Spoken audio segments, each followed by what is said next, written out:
Align. And I'm talking about Devin Anderson and Jesse Pearlman, who are product strategy coaches and practice leads Jira Align respective at C Prime. Thank you for being with us, Jesse and Devin. Jesse Pearlman has been consulting in the agile space for over a decade. He has helped numerous organizations achieve agility from the team to the enterprise.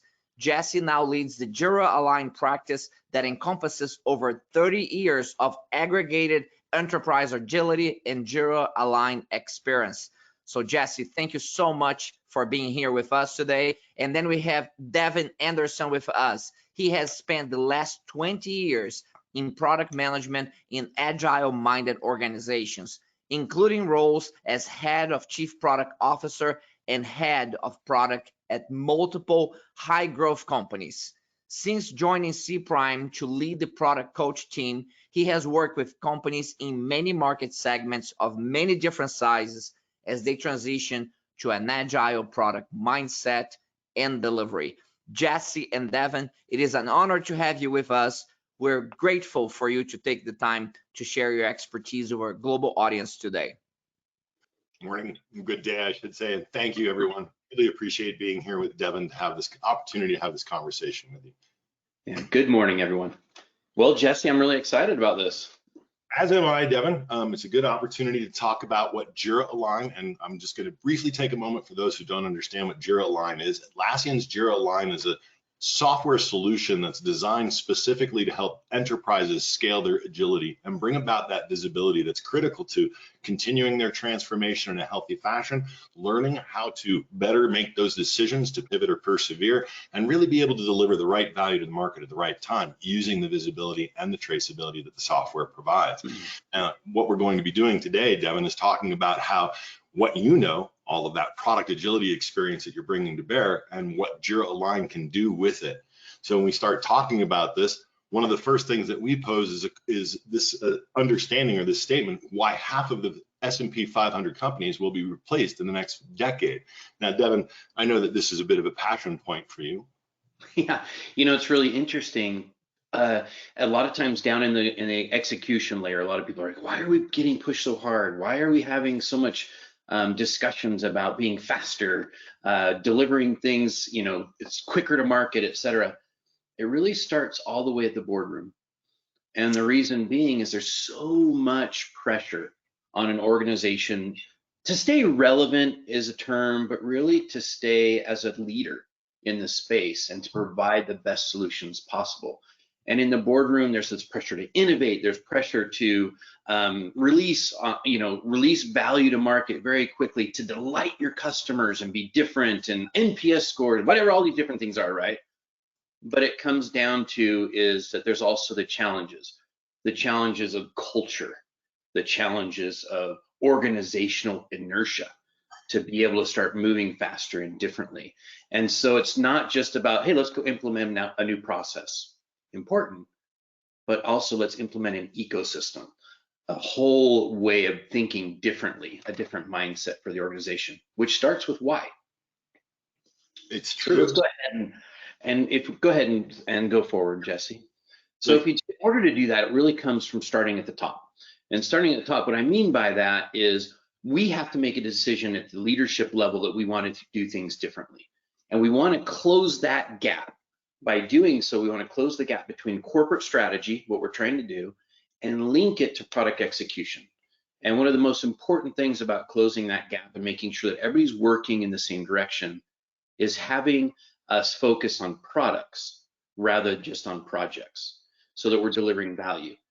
One of the challenges to that, Jesse, is when you start linking those things together, one key part of that is the creation of that and visibility of how everything links together.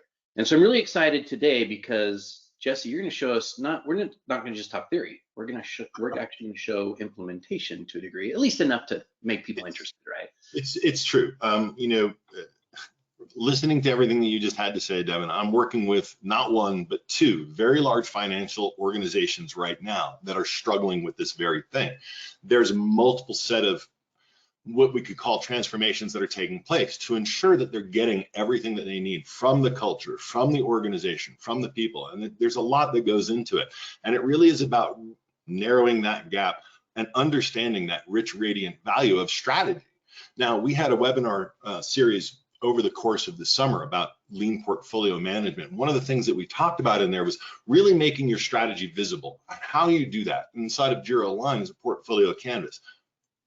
Every one of your organizations out there right now, you're all doing this. You're capturing your strategy to some degree, but you're not capturing it in a coherent and cogent and single place where it can be radiated. Now, inside of Jira Align, we have an object called the portfolio canvas. The canvas allows the portfolio, that value stream, to identify what they're really intended to do, why we exist.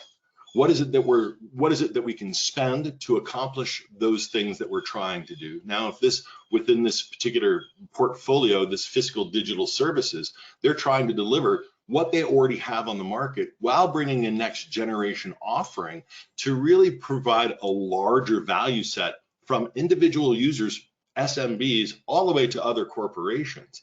So the budget needs to be robust enough to provide for those values that this portfolio is intended to deliver.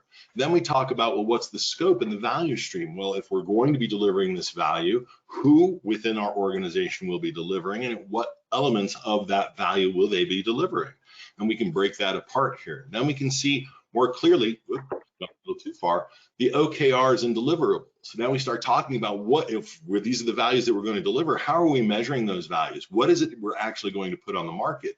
And inside of Jira Align, those OKRs have a rich and vibrant visibility and life inside of the system to start to say, from the highest concept of what you're trying to do, whether that's improve customer satisfaction or optimize your operations or whatever it might be, all the way down to enhancing your chatbot response times.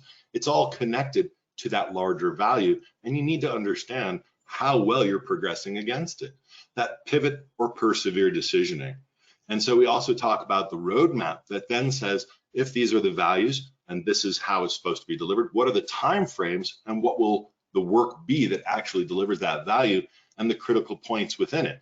And we can represent that with a series of roadmaps inside of Jira Align that speak to the totality of the enterprise and the fiscal services that you're trying to deliver, as well as the specific products that those fiscal services are being delivered through.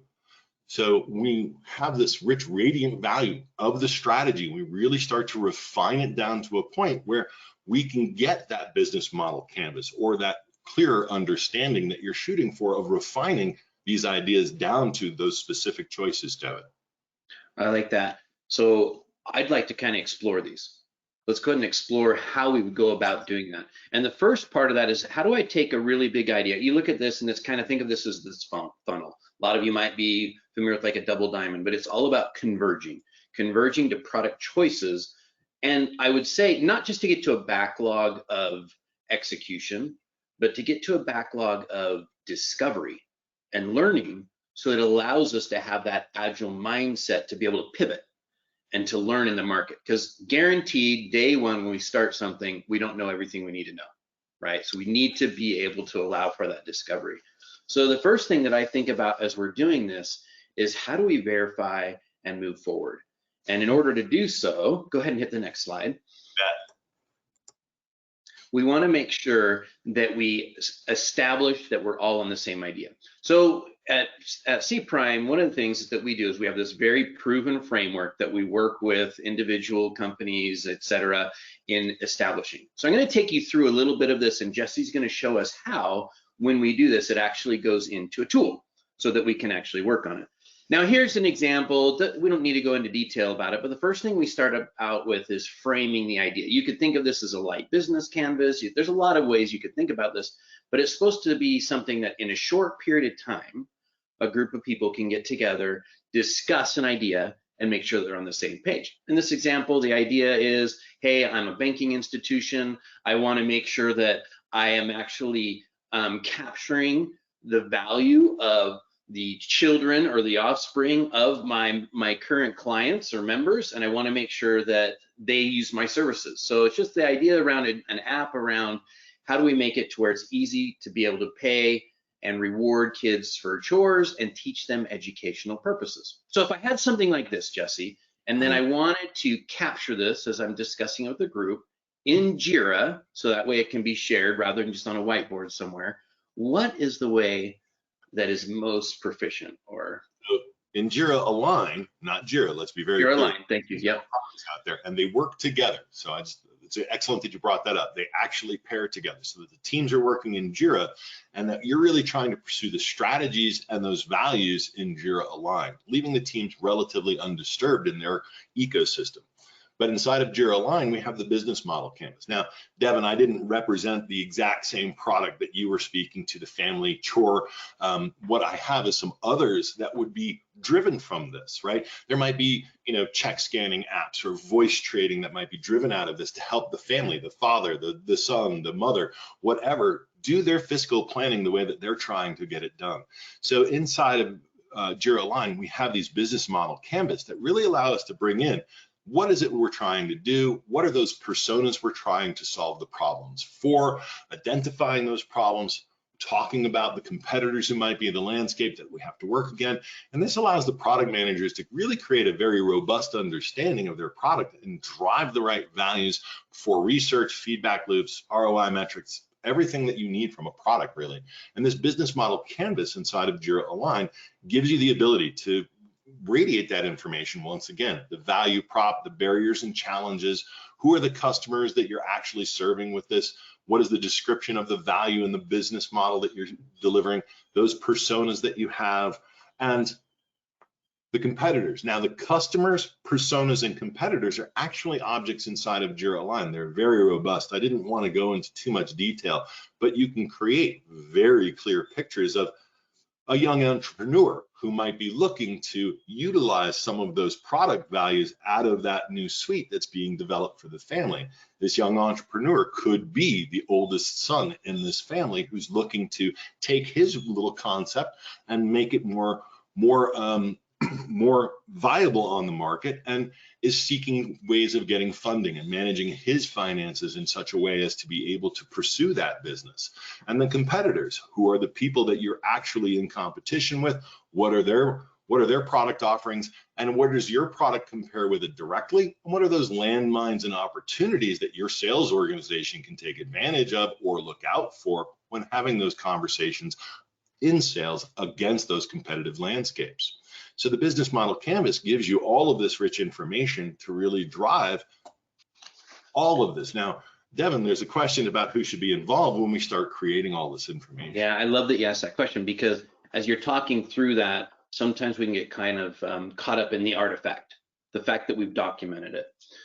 I want to stress that the most important thing of what Jesse just took us through is the discussion. And if the discussion is important, then you need to make sure you have the right people in the discussion. So anytime as we're going through this process, be thinking to yourself, okay, if I'm going to engage my team, if I'm going to engage people in this discussion, I need to make sure that there's people there that understand three things. One, is it usable? Is what I'm going to bring to market something that's usable? Who can represent the different people and understand how they're going to be using it? Second, is valuable. Is there value to this service? Will people pay for it? Will they see a value? Whatever that definition of value is for you and your organization. And then the third is feasible. This is sometimes where we wait a little bit too long to bring someone in to understand if it's feasible. Feasible meaning, is it doable? And it's not necessarily with the idea of how are we going to go do this? Because when we went through that frame, what we identified is, why are we doing it? What are we doing? And who are we doing it for? Not how yet, right? But we need people to be able to raise their hand and say, hey, look, well, the way you're going, this is not something that's feasible for us to do. Mm-hmm. So key people to have involved in those processes. Devin, when we talk about this from the Jira Align perspective, we're really talking about that scaling agile framework, whatever it might be, whether that's SAFe, DA, LESS. You're talking about representatives. There's the feasible, which is what is technically possible to a certain degree. So you're going to be bringing in your developers and your architects to have the right conversations about technical stuff. Usability, this is where your product ownership is really talking about, this is the usable functionality we start to understand is possible and probable through this software set. And the valuable is really the business element. Is it fitting within the larger strategies of this product and its offering on the market? Because just because it's usable and feasible doesn't mean it's actually valuable to the larger market. And I think this is what you're driving towards, is really understanding in your organization who's bringing the right level of conversation for the right level of value that's intended to be delivered to the market. So when we think about this, again, we have this product vision that's now being driven. When we have those right people in the conversation, we now understand truly what's feasible, what's usable, and what is valuable. So the product vision allows for clear product objectives to be set. We know what the product is, we know the values we're out to pursue, and then it helps keep those product managers laser focused on the values to be delivered on any given horizon, as well as keeping those who are in delivery aware of what the value is that they're intended to be delivering, so that when they're writing the stories and they're working on the details, they know that they can deliver that value technically, and it has that usability to match what the value is intended to be. So when we look at this, one of the elements here might be become number one in interactive voice trading. So while I'm driving down the road, listening to my radio broadcast about, oh, radio, how old am I? Either a podcast or some other streaming media about my financial information, and I want to make a trade, I can quickly get on my app without having to disrupt my driving experience and have a trade take place. So number one value is deliver top quality voice solutions to enable consumers to conduct banking transactions using voice. But there are other values. This is the primary value. Well, we want this to be seamless, works on any device across all carriers. Maybe in the future we want some facial recognition so that it's easier to get access the app. Photo, 200% improvement in handwriting recognition right? So it's easier to capture photos. Simplicity, entire experience. We're starting to see that it's not just one thing we're pursuing, it is one thing and a radiant set of values that support that one thing in a rich way so that this product really has an impact to the market. When we have the right voices, we get the right outcomes. When we have that, now we really have to start mapping our way to that. So Devin, let's talk about telling the product story and keeping it top of mind. Yeah, kind of going back to what you're just saying just for a second, what I love that you're capturing that in Jira Line. So many organizations that we work with, we go and say, okay, well, do you know your product mission, vision, and goals, that type of stuff? And the answer almost always is yes. The next question is, let's see it, right? And oh, well, and then there's a pause, there's a look for it, there's, all those different types of things. And I'll find that a lot of times maybe the leader knows there's a mission and vision and goal, but the teams don't. So having a product like Jira Line where it links those things together and that you can see what you're driving to be able to drive towards that product vision is super critical. Now you might be asking yourself, well, wait, product vision after idea, chicken and egg. If you already have a product vision, then your ideas that you're framing will naturally flow from it. Sometimes it's that first product idea that helps drive your product vision. So just kind of keep that in mind. And so vision, as we create, go ahead. Isn't that right, Devin? Visions evolve. So you may start at one place, but continually refining it, and that vision still needs to be radiated and broadcast to some degree. Yeah, very true. So once you have that idea, the next phase of that, after you know who it's for, why we're doing it, what it is to start to understand how we want the user to experience it.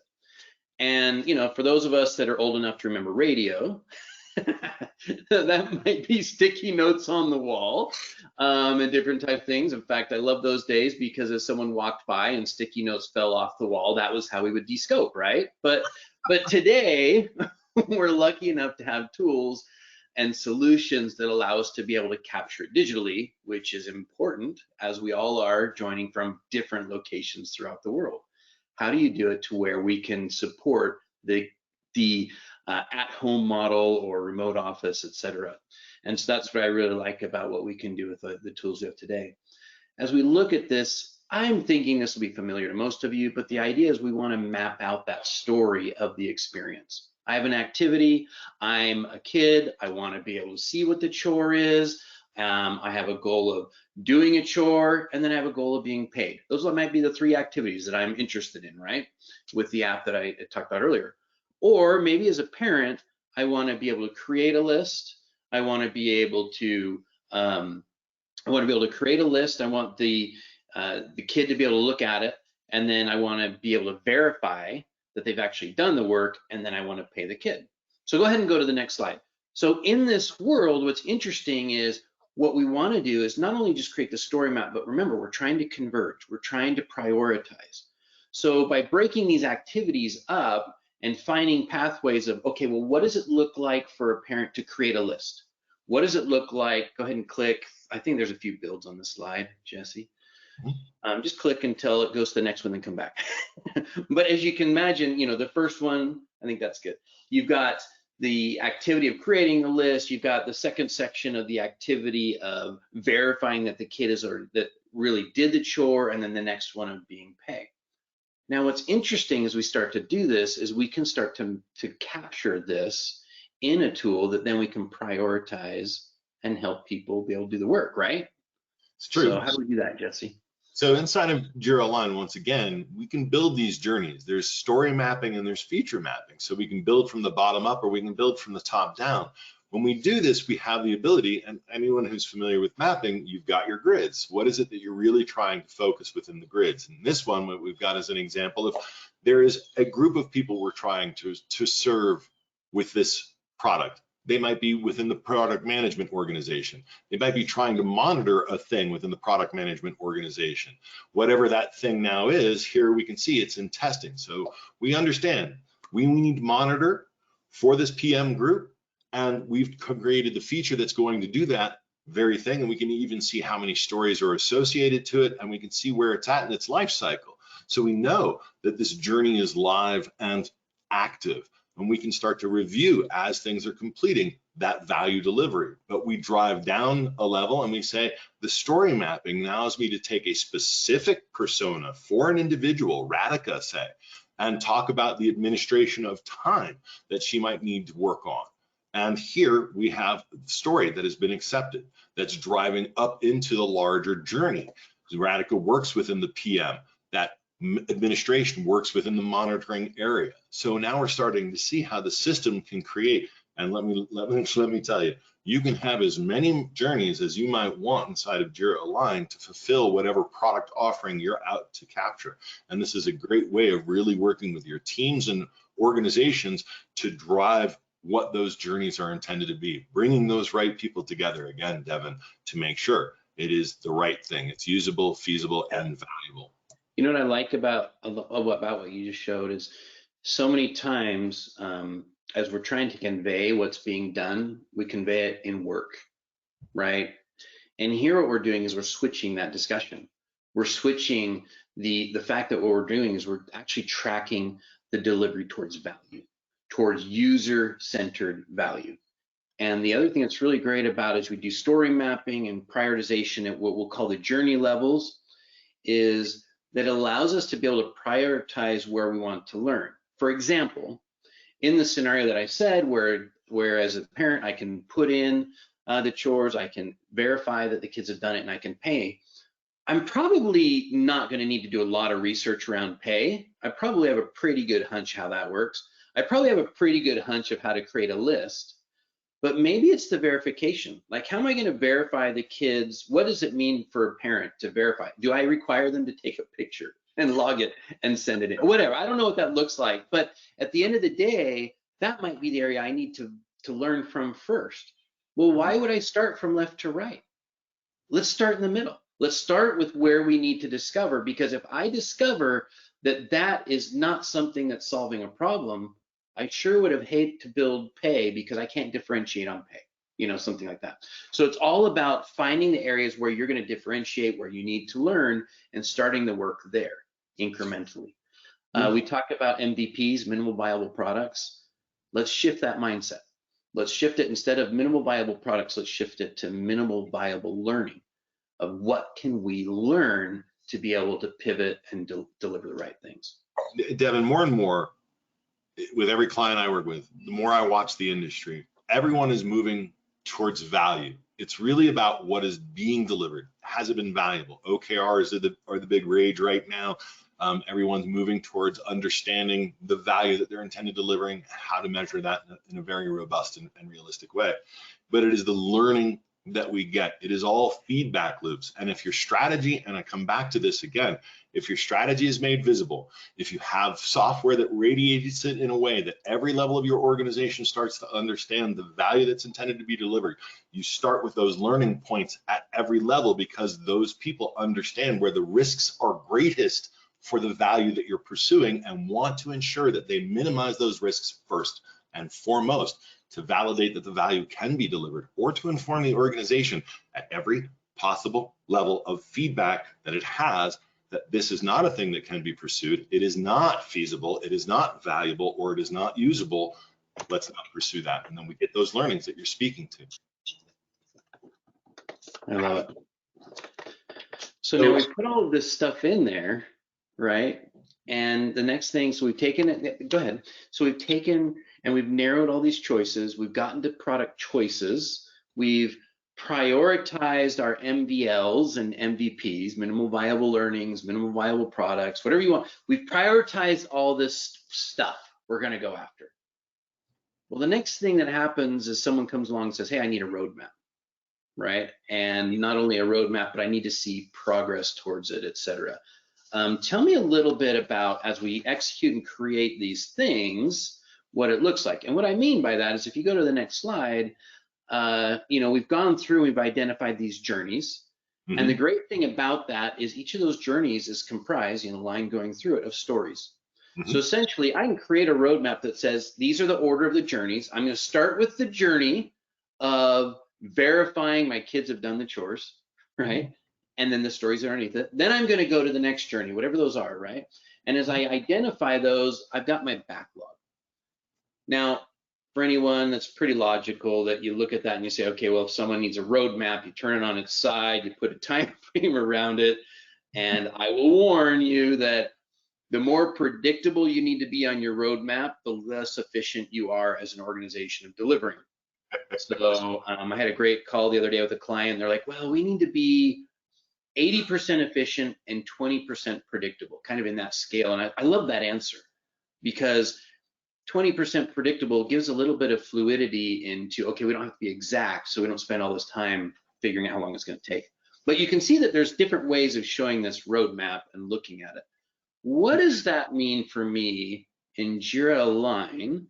Instead of creating some PowerPoint presentation that I've got 50 different versions and some's gone old and there's spun differently for different clients or partners or whatever, and all of a sudden it goes to chaos, and I've committed to everything under the sun and changed 50 million times. How do I make it to where it's not static but more dynamic?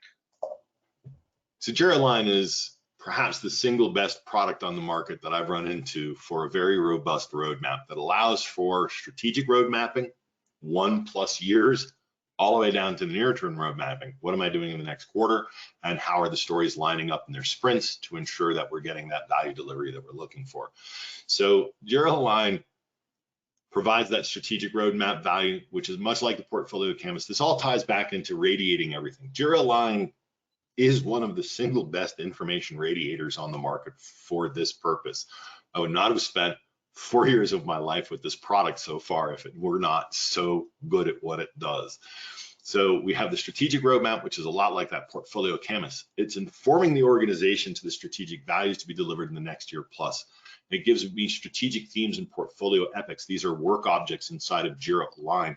The strategic theme is intended to map a strategy, basically, 1 to 3 years. And then the portfolio epics are those half-year to 2 years bodies of work that are intended to deliver those large pieces of value to the market. The near-term roadmap shows where those strategies have been broken down into a roadmap that extends into the current program increment or quarter of delivery, and possibly its predecessor. Those portfolios of epics and program epics. The roadmap really is intended to be not just a place in which you set your strategy, not just a place in which you might see progress against your strategy, but it is a place in which you learn about the impacts of yesterday, what we did not get accomplished, how that's hitting today's value to be delivered, and what that's going to do to tomorrow's value that you're trying to deliver. This doesn't have to do with predictability, but it does have some sense of of efficiency. Were we capable of delivering what we committed to in the period of time that we thought we would? If we weren't able to, did we understand that we weren't able to and that was okay? Or is this going to cause us to push work into this period of time that we had hoped to deliver a different set of values from? This is critical information. And the roadmap does all of that. And it even allows you to focus on a product level. Now, all of that talking without showing a thing is bad practice, but I cannot spend enough time on the roadmap inside of Jira Align to show you all of its rich value. But this is a screenshot of it that says, right now, for this digital services, this portfolio that is delivering digital services for this financial institution, in this current period of time, this quarterly delivery that they're doing, they're focused on what's associated to the mobile app suite. And that mobile app suite has a variety of other product lines underneath it. And this is all the work that's being delivered. On this screen, we see different colors. We see dark green and light green. This cryptocurrency exploration, payments and transfers, we can see its progress to date, what's left to be done, and we can tell by its color that it's healthy. Here, the update mobile app UI is at risk of delivery. We should have a conversation about what that is. I can open that record up and look at any discussions on that record to understand why that might be and to speak to any impacts. I can see where milestones are intended to be delivered. So when this next generation chatbot needs to hit the market by a specific point, I can see where those are intended to be delivered. I can see the sprints and I can see the time frames. This really starts to paint a radiant information of where we're at. Are we capable of delivering on time? Do we need to shift this value out? If we need to shift this value out, what impact does that have on the next program increment, et cetera, et cetera? So not only does it radiate your data, it radiates the data that you're really interested in, your product lines, and it gives you the timeframes that you might be interested in from near to far. So Devin, this is what the roadmap does. And again, that's the milestone, me getting ahead of my own build on the slide. I get passionate about this. But this is where we want to talk about how work meets product inside of Jira Align. All of this is great, but you have to understand for that roadmap to work, there's data that has to be put onto the record. For the product information to be carried into the roadmap, there's information that needs to be carried into the object record. So the features and stories are where we carry that information in: product objectives, customers, and personas. On the feature record, we can see it's supposed to provide intelligent assisted chatbot. We can see that it's part of the mobile app suite. If there were product objectives, we would see the product objectives on this. The story that's associated to this feature has a persona for the mobile banker. So this Hadoop migration of database, though it sounds like nothing all to do with that chatbot, has everything to do with the data being available for that chatbot to be accessed. And we know that this value goes back to that mobile banker. So this is how the system pulls this together so that on that roadmap, when I say, show me the mobile app suite, that's how it gets all that data in place. So now, Devin, I've shown you kind of the journey of how Jira Align is taking everything that you were speaking to previously, how we narrow the focus from an idea, which we really didn't get into, and Jira Align has, oh, there's so much, Devin, that Jira Align does, from an ideation perspective all the way through all of its product functionality that we've been speaking to, the framing, the personas, the competitors, who are the right people. All of this gets brought together inside of Jira Align in this product room. From the canvas to the backlog, everything gets pulled together from this product information off of those features and stories and brings it into this product room. And this is where the product journey becomes visible. The product manager has the ability to really review, and the product owners start to understand where their contributions are feeding. So would you say this is, for those of us that have not been doing Jira Align for 4 years, for those of us that aren't going to live in the solution ourselves, I'm thinking of directors, I'm thinking of product managers too. I'm thinking this is where it all comes together, where I can have like a dashboard or a view into the information without having to be an expert of every little knit and sub to, right? This product room is one of, I would say, 4 key views, but from a product specific perspective, this is the primary view that Jira Align has. And it gives us the product room, and it starts to say, here are those personas, whoops, me and my mouse. Here are those personas that we're focusing on for this particular product. This is the mobile app suite. So this is everyone that's going to be involved in there. This is what we have in delivery, the top features in the backlog that are supporting this very product suite. And then we can see what are those product objectives. There's that voice, facial recognition, photo, and simplicity. And then we can see effort versus value. We can see where the effort, story points of delivery, have been consumed and the value has been measured against that delivery. And then we can see theme distribution, because your products may be delivering value across more than one strategic theme. So now we can start to see where the mobile suite is impacting across multiple themes of distribution.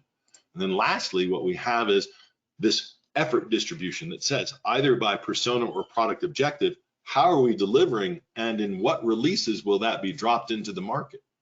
All of this exists within inside Jira Align, which really gives exactly the view that any product organization wants and the ability to radiate value back to the organization about product progress. Devin, I think fantastic. We've touched on everything. I think I've met every ask that you had about a product agility focus inside of Jira Align. Let's see what we have from everyone else as far as questions may go at this point in time. Jesse and Devin, fantastic presentation. You cover a lot here, and we have a number of questions that have popped up while you're presenting. And one of the, let me bring my camera back on here. One of the key questions has to do with governance. You know, what is behind a successful deployment of this vision? What are the roles and responsibilities that you need to have from a governance perspective to make sure that this is working, that you're getting the most value out of the application?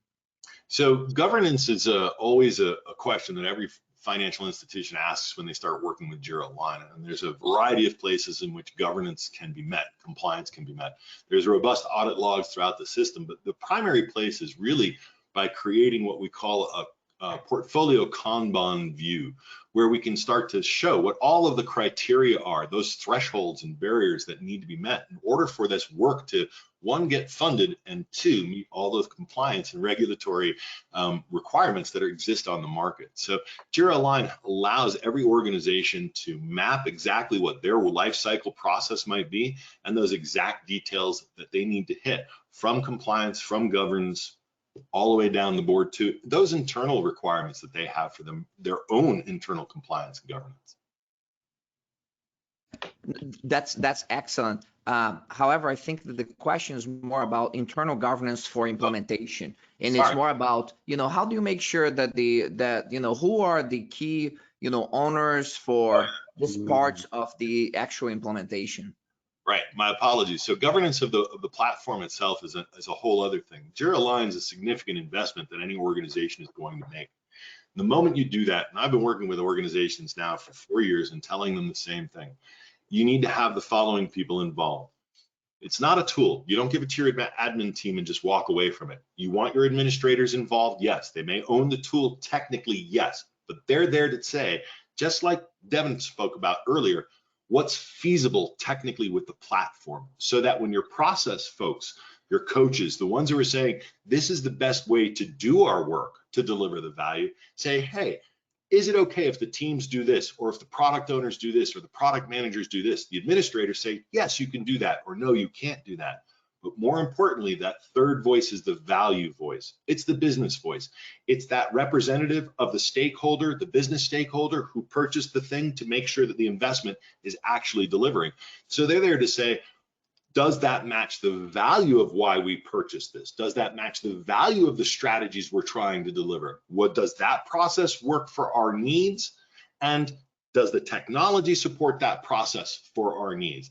And if any one of those three say no, then you have a conversation about what is the best way to govern that thing moving forward. Technically, it can't support that. Maybe we have a process that's external to the platform, but we talk to Atlassian about bringing that product value into the platform because it needs to be internal to the tool. So this is how we start to talk about what your relationship, not just with the software is, but with the software provider. Now your partner becomes a different voice in there to say, to technical and other elements, yes, process, you can do this, technical, you can do that. But the product conversation, we start to help inform you, the client, back to Atlassian about what is the right value to put in the platform for your needs as it fits the industry and others who are in the market seeking those same values. When you see successful implementations, what type of partnership do you see with the more technical folks and the business roles themselves? Do you have a steering committee that's looking over this implementation? Do you have process owners, data owners, product owners who have distinct roles? Talk us a little bit about what that looks like. So what we're really talking about is that your organization starts to develop what we consider a center of excellence or a lean agile center of excellence, whatever your organization is seeking for. You have those people who are representing your product organization, and it's not just the large sense of product. You have the product owners, product manager, you may have a scrum master involved in there for process. You may have a release train engineer involved in process. You may have a solutions architect. You may have a portfolio member in there. These are the people that you want in, and what they're doing is they're radiating that best value. So it works like this. You implement Jira Align, that partnership with those who are implementing it. You have a stakeholder team that's going to represent and carry that body of knowledge, what your practice is, what your taxonomy is, what your work objects are, how your work is organized. When you have all of that in alignment, then very quickly working with your partner, you can get the implementation in and up. If you're not so sure about things, then we can bring the consulting to bear to help bring that best practice for you and put it in place. Once it's in place, we educate and train your organization and that stakeholder team that's been put together to represent the portfolio, the programs, and the teams from administrative, process, and business. We give them the training and we start to help organize what that center of excellence might look like. That center of excellence then builds communities of practice that radiate that value back out to the organization. These become feedback loops that bring back that best practice to say, this isn't working in the system so well. Is this a defect, or is this a process change, or is this what? And this starts to radiate back into your center of excellence that then gets communicated either to the partner to say, hey, we're having problems understanding this, or to the software provider to say, we need this product to be improved X, Y, Z, or we have this defect that's open and we need this closed as quickly as possible because it's impacting our utilization of this platform. You know, and Jose, up-leveling it just a little bit, because we've kind of dug into the idea of these tools. Remember in the beginning, what we talked about is the challenges around culture, the challenges around inertia within the company of doing things in a certain way. So a lot of times what we'll see is when people are looking for another tool, they're trying to solve a lot broader problems than just what a tool can provide. And a lot of times those changes will come from a segment of the organization that hasn't necessarily got buy-in from the rest of the organization. It might be product operations, it might be whatever part of the organization is trying to solve that. We've seen this already with the implementation of the products like Jira, and when I say Jira, I do mean Jira. When engineering organizations implement solutions, then who's left out? I live this world, right? As a product focused person, engineering decided to go to Agile, engineering decided to start using Jira, and I'm sitting there going, I don't even know what any of that means to me. And I don't want to live, Jira was not designed for me as a strategy person. Jira Align closes that gap.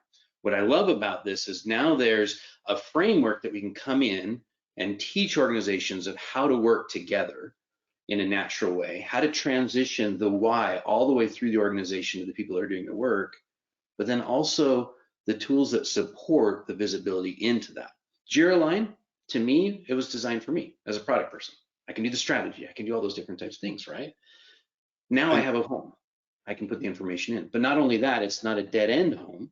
because it connects to what engineering calls their home, and it all connects. And so it's an ecosystem of being able to see the value that we're working on. And I think and a lot of times that brings the organizations closer together rather than, oh, we need a new tool because you're not doing what I need, right? The framework and the coaching and the training along with it is so critical. It is, and I want to lean into this, but you'll notice that you really touched a passion point here. This is representative of a transformation itself. Every time we do an implementation, it's a representation of a transformation because we're requiring it and we're asking, bring business and technology together always. Bring business and technology together always. You can't have the right conversation if you don't have the right voices in the room.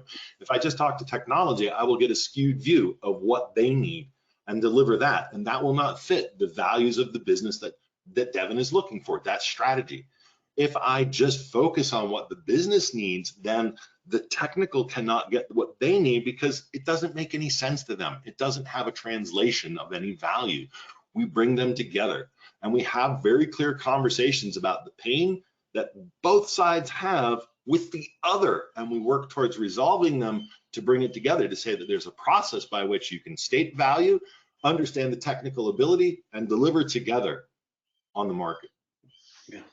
This is a fantastic discussion. Is exactly what the theme of the main questions have been. And to go a step further, and maybe just to validate what you have already said, a lot of your examples are in a product context. Can we use this where there is no product development involved at all, where we're looking at maybe process development and they're really just looking to align, tactics with key strategies for the organization? I just want to hear from you directly on that. This is where it always begins. Organizations grow organically, and by that, they grow with each element finding its own way. At some point, there's a unifying moment where we have to drive this strategy. This always happens that we first connect the process. How are we doing it today? Forget the strategy, I just need visibility. Most organizations have lost the visibility. So we drive the visibility, and from the visibility, we start to say, now we have the questions. Why are you working on it this way? What value is this actually producing? Does it tie back into the larger value stream? This changes the conversation now back to where it should be. The value of what you're doing, and is it really the right thing? And is it aligned the right way in your organization for the value outcome that you want? Excellent. Excellent. Inevitably, when you start getting to these discussions about the process as it is, or there is a pretty systematic lack of ownership in organizations of processes, of sometimes key processes. Not only you lack the end-to-end visibility on and understanding of what that process is, sometimes you have functional understanding, but not end-to-end understanding. Worse yet, sometimes you don't have any process owner, clear process owner for that. Sometimes you have multiple process owners who may not see eye to eye. Tell us a little bit how you navigate those waters as you're going to organizations, trying to understand how they function, and you get into these organizational hurdles, which are less about the product and process. It's more about the key roles behind it. Any tips on how to navigate those waters? Yeah, go ahead, Devin. I was just going to say, when I think of processes, they exist to provide value, right? At the end of the day, there's some value that you're trying to create. And whether you value stream that and identify what that looks like and look for the delays and where the challenges are and where the transitions are, et cetera, there's lots of different methodologies for being able to do that. At the end of the day, what we're trying to do is identify where we can improve. Where's the process failing? Or where is it strained, or where are the delays, or where is there a lack of ownership for transition? So there's lots of different ways, I would say, to try and boil that question and figure it out. And that's where having seasoned coaches, everyone on our team has been doing this for many, many, many, many years in many different organizations. And so the beauty of that is as we come in, we can say, hey, this is what we saw happen here. This is how it worked. This is the challenges they had over here, and we can bring it together. And then Jesse, from a JIRA line perspective. This comes back to everything we've been talking about. There's an executive stakeholder who's driving a value, right? And this is really what we pursue when we get into an organization. From JIRA Align, if no one holds a process, we start to say, who's your boss? Who's your boss? Who's your boss? Let's go talk to your bosses. Who should own this process? Well, I should own this process. No, I should own this process. Why do you feel you should own this process? And we start to really separate where the value is actually coming from and get everybody to understand that this is what they really need to be focusing on in a healthy way. We don't go in through this confrontationally. We say, you have a problem and you have a problem. The problems sound similar, though you're using different language. Let's get to the root cause of the problem and really work on resolving that.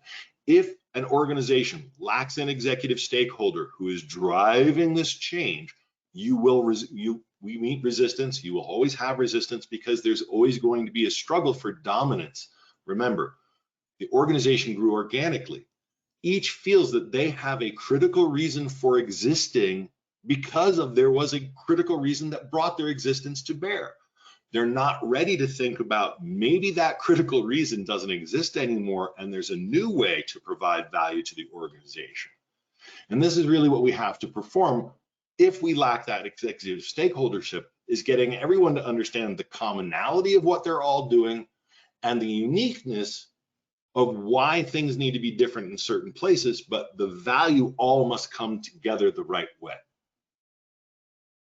I love that. Listen, we're out of time now, but I wanna mention a couple of other questions that I couldn't have time to, and then I'm gonna ask for some help before we close. One has to do with value creation. A lot of times, people in the lower levels of the organization have a hard time articulating value creation, what they do create value. So that's one question. And the other one has to do with the bringing the stakeholders together for implementing something like this in an environment that is just kind of starting to do agile. And the third one has to do with, it's a bit of a funny commentary, that technology is great, but also technology can make stupid happen at the speed of light. And a lot of times agile is accelerating the wrong things. And how do you counter that? And I know you have wonderful answers for this. So here's my main question. How do I get our global audience that's on right now, but also the hundreds, if not thousands, who are going to be watching this video? What is the best way of contacting you directly to learn more about this? I think we have a slide for that, didn't we show that? The best way to get a hold of us is on LinkedIn. Let me go ahead and share my slide real quick just for a moment. So yeah, perfect. Go ahead and contact us on LinkedIn. And if we need to evolve the conversation into C Prime, then we'll go ahead and share our contact information and carry that conversation where it needs to be. But please do reach out to us with your questions. We are more than happy to answer them for you. Thank you so much for this time today. That's wonderful. And listen, to the audience as well, we have Jesse's and Devin's link tagged on our posts for this conference. So just look at the people that we tagged there. They're right at the beginning of the list for that. So you can connect with them directly and even post right there on the LinkedIn some of the questions. A lot of people are already doing that. So I'm sure they will, if they see themselves tagged on a question, they will check with and provide the answers for you. Jesse and Devin, thank you so much. This flew by us. Thank you so much for taking your time to share your expertise of our global audience today. We're all very much better off as a result of that. Thank you so much. Yeah, appreciate it. Bye-bye. Thank you. Ladies and gentlemen, Jesse Pearlman and Dave Anderson with us, Devin Anderson with us. What a wonderful presentation and on bringing strategy, process, product together to accelerate value creation and innovation for organizations. Wonderful presentation. We're going to be wrapping up now, and we're going to start back up at the top of the hour. So please take a break when we finish the session and log back on at the top of the hour. We're going to be bringing you the senior leader of technology for TPG, and she's going to be focusing on productivity and connecting the dots with business process documentation. So meet us at the top of the hour with Elizabeth Thorner, Senior Leader of Technology at TPG. Thank you.